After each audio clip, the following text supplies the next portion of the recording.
Summer is in full swing, school's around the corner. I need to get back into some kind of routine, so obviously it's a meal prep kind of day. Let's go.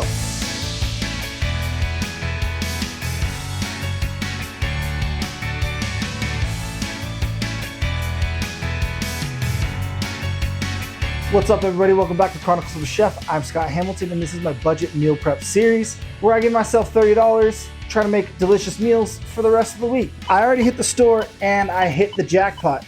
And in doing so, I also went over by 18 cents. $30, 18 cents, a little upset. It was a dang bag of potatoes. I should have gone with the smaller bag. I couldn't resist the sale of an 8-pound bag. But I'm not worried because I love potatoes and I love baked potatoes. So naturally, we're going to take baked potatoes to the next level. Not only are we going to add pimento cheese to the baked potato, we're going to make a pimento cheese succotash. Oh yeah, filling and delicious all week long. Let's get cooking. First step of this meal prep is getting the potatoes in the oven. I've already handled it. Don't you worry. Give them a little scrub, a little avocado oil, salt, pepper. Keeping it nice and simple. Oven was set to 375 degrees, and they're gonna cook for about an hour to hour and 15. Now let's get working on this delicious pimento cheese succotash. I have no oil in my pan. I'm going to lean heavily on all of the fat and grease that's gonna come out of this linguiça that we got that was on sale. And I just did a nice big chop on it. We're gonna throw that into the pan, and we're just gonna let it start sauteing away. I wanna get some decent color on this, and I wanna render out a good amount of fat that we can cook and everything else in. I will supplement with some avocado oil. You can use olive oil. You can use any kind of fat that you would like to use, but I'm gonna try to lean more heavily on the fat that's coming out of this to cook everything in to get those flavors.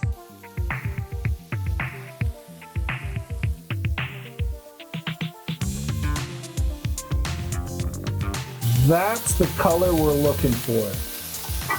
Beautiful. With succotash, usually it's some sort of smoked or cured kind of pork that you use as a base. You can use whatever. If you want to use a chicken sausage, use chicken. If you want to leave the meat out altogether, you can do that too, because who's going to eat it? You. So do what you want, you know? There is going to be lots of deglazing happening here, and it's going to be just fine.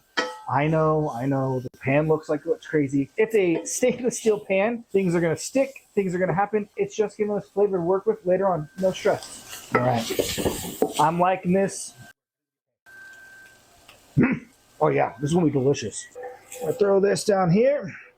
Oh, look at all that deliciousness hanging out at the bottom of the pan. We're gonna hit it with a little bit of water. See, look at that. Oh, and that is all just going to be delicious flavor. All right, to this, I know it looks a little crazy, but we are gonna throw in our onions. Start giving those a little saute. And I have my pan set to like a medium high heat. We're gonna be kind of going hot and fast for the majority of this fun. At this point, we're gonna start introducing more flavors. We've got the sausage fat hanging out in here. We're gonna hit a little basil, which I did a little fun chiffonade. Extra fun, my sons gave this to me for Father's Day, and I get to use all of its deliciousness now. But I'm not great at knowing where to pick. So if you know how to pick basil or harvest basil perfectly, let us know in the comments so we all can keep our plants alive, happy, and healthy, and feeding us delicious things. So we got a little basil in here. I also got a little rosemary, thyme, and parsley going in here. I just did a nice little chop. It was one of those like roasting blends. All these herbs, you can smell them. They're smelling absolutely delicious. And now I'm gonna hit it with a little bit of King's Peak seasoning from Hide as a Kitchen. It's just gonna give us that kind of smoky barbecue kind of flavor notes in there. I'm not gonna go heavy with it. I just kind of want it to be subtle in the background. We got our onions at about 50 to 60% of the way there. We're gonna go ahead and throw in just a little bit of garlic. And with that, just to kind of help carry things, and we're gonna hit it with a little bit of avocado oil. Oh yeah. And we're just gonna cook this now until that garlic is fragrant. There we go. A little water to help deglaze the pan. All right. We can go ahead and get those onions over there. Lima beans are like key succotash, okay? I got these in the frozen section. I was robbed. They didn't have any more of the lima beans that were on sale, so I had to get the ones that were not on sale. Am I a little sad? Yes. Is it gonna be okay? Also, yes. All right. And for the lima beans, we're just looking to kind of warm them up, give them a little extra flavor. So again, we're gonna hit them with that little herb blend, basil. And because we're doing this on the quicker side, we're gonna hit it with a little bit of garlic and then our little bit of King's Peak. If you wanna use a different barbecue seasoning, you can. If you wanna use an herby seasoning, you can. If you wanna use just whatever your favorite seasoning is that you like, you can. Do you understand? You can do what you wanna do. It's your dish. But this is what I'm doing, and it's gonna be delicious, just like yours will be. Here we go. These are looking beautiful. Get these lima beans over here. Everyone who's stressed about my pan, everything's okay. Another more traditional ingredient in a succotash is corn. So we've got corn, lima beans, and kind of like a salted pork. Those are kind of like your basis of a good succotash.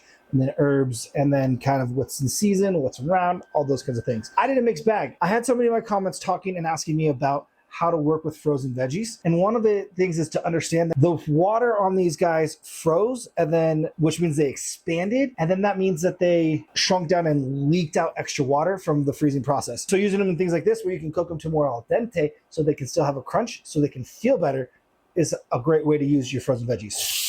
We're going hot and fast on this, just like we did with the beans. So right away, we got some garlic, a little basil, a little bit of our herb deliciousness, and a little bit of that King's Peak, and then we mix.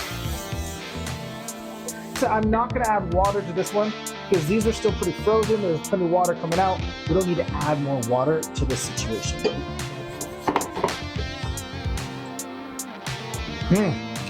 Oh yeah. The flavors are all there, they're subtle, but the carrot is still tasting like a delicious carrot. And you just have like subtle stuff happening in the background, which is what we want. We want the carrot, we want the lima bean, we want the onion, all to taste like themselves with subtle everything else around it. These are all the ingredients that I'm gonna leave out. Because we're doing the cheese, I want the cheese to be able to melt into something and kind of make it feel a little more sauce-like rather than just pimento cheese just kind of oddly in places. So to do that, I'm going to hit the pan with a decent amount of avocado oil, maybe like a tablespoon, and then some cherry tomatoes.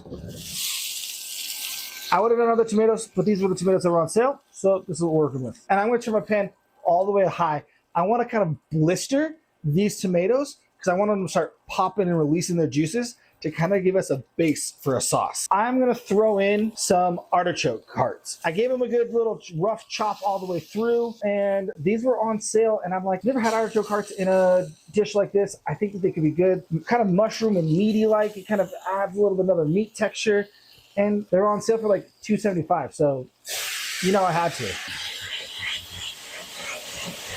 These were fresh, and they're gonna take a little bit longer to cook, so I'm gonna throw them in now, and I'm not gonna pull them out, so that as we're kind of building this sauce to add everything back in, the artichoke hearts can be fully cooked. A little more garlic, a little more basil, good amount of our herb blend, and then some King's Peak. Give that a good mix.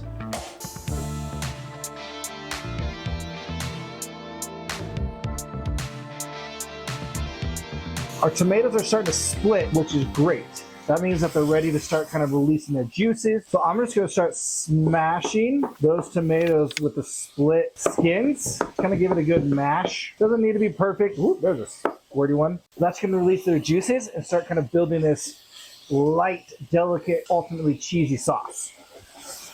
I'm gonna go ahead and add bell pepper that I had a nice small dice on. I wanted to kind of match our carrots and peas and everything. But my mom had this and she's like, Scott, this needs to get used. So I said, I got you. Don't worry, we'll put it to good use. I obviously didn't have enough vegetables for this situation, so we needed a little bit more. But oh, already, smell pepper, love it. All right, we're gonna hit it with a little bit more of our herbs, the last of our garlic.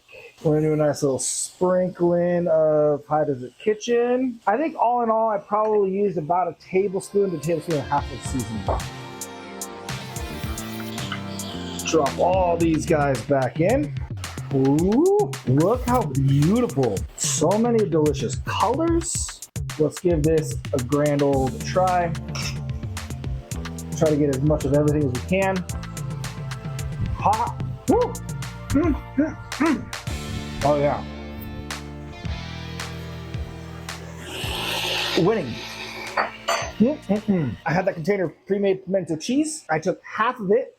We're gonna mix it into here just to kind of give us this pimento cheesy, delicious, ooey gooey-ness throughout this thing.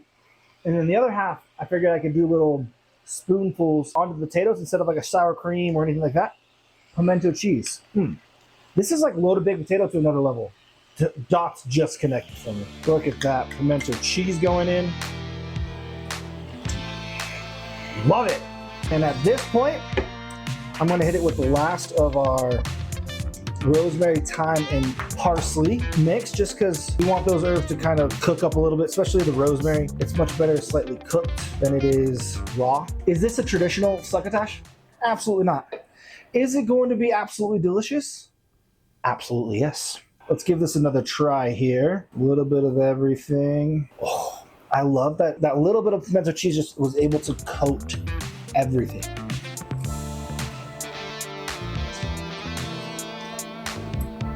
Yeah. Oh, so good. The herbs are there, all the individual components. You can taste them. Oh, this is good. Needs a little bit more salt. It needs a touch of acid. We have all these rich flavors happening. So I'm gonna just do a little dash of some red wine vinegar. I'm not looking to necessarily taste the red wine vinegar, but it's gonna be there just to kind of help lighten and lift everything. Oh yeah. Time for another bite. Oh. Yes, absolute yes. Let's see how much this weighs. 1,728 grams of absolute deliciousness. Yes. All right, our potatoes are done and looking absolutely delicious. Two ways you can do this. You can try to do a whole jacket potato situation and fit everything inside, but that's a lot of stuff to fit in here. We're gonna go ahead and at least attempt it, right? Nice cut, not all the way through and not all the way down to the ends, and then you give it a nice little squeeze. And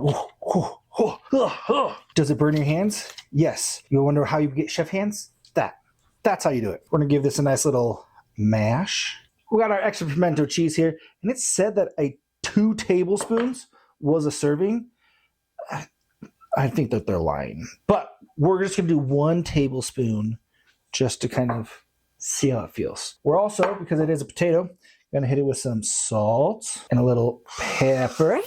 We're gonna go ahead and mix all of that in. Oh yes, it's becoming melty, delicious goodness, and I'm for it. You know what? We're out some butter. Not a lot, nothing crazy, but like potatoes, butter, yes. And then we continue our mashing delicious fun here of all of this. Without further ado, I think it's time for some succotash. 288 grams for this beauty. All right, 288. Oh, see, like that's not crazy. Okay, maybe it's a little crazy, but like it's not like crazy. Oh, there we go, almost. A little basil on top for some beautiful garnish. Look at that deliciousness. Pimento cheese succotash loaded baked potato. I'm excited to eat this for the rest of the week. Let's dig in.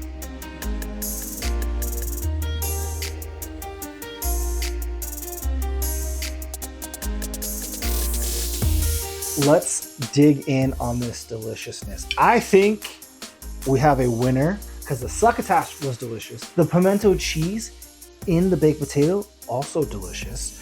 Also just like pimento cheese. Oh, love it. I don't think there's any wrong way to attack it other than not necessarily attacking it. So we just gotta dive in and go for it, you know? Don't burn me. Baked potatoes are so good. The added butter at the end was well worth it. The pimento cheese in there just makes it almost like an actual mashed potato. Plus then you get like texture of like a decently baked potato where it's still a little bit crunchy. But then the succotash comes in. That succotash is delightful. That linguiça is nice and smoky. It carries all the way through to all the different vegetables. The vegetables give you a nice little crunch and they feel light and refreshing. And the herbs just kind of lift everything up. And the basil, oh, everything pairs so well together. This is a win. It is also massive. And I think that this might count as like 3 meals. It might be my whole day. I don't know. But I'm not mad about it. Yeah. What? So the first bite had a little bit more crunch of the, like the outside of the potato. Then it was just mainly the succotash. And then I just got the creamy like mashed potato vibe with the crunchiness. Oh, so good. This is a win. Now, question for you. Would you make this and then package it up so you can just heat it up, or leave it as like a build your own everyday situation? I think I'm gonna be lazy right now and regret it later and build my own. I don't know. I'm gonna have it. It's delicious.